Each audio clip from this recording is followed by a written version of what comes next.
Приютът в село Шемшево кастрира кучета от 2018 година, а от 2019 и котки. На тях процедурата се прави след предварително записване в общината, а записването за кастрация на куче става в приюта.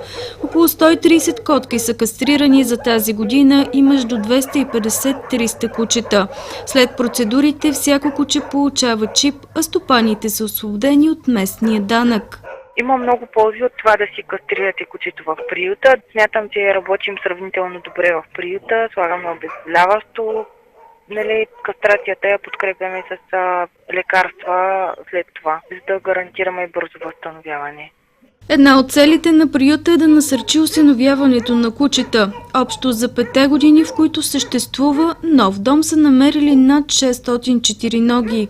Осиновените бяха 632, което е добре, но никога не е достатъчно. Всеки, който търси домашен любимец и има възможност да се грижи отговорно за него, може да посети приюта в село Шемшево и да стане стопанин на куче.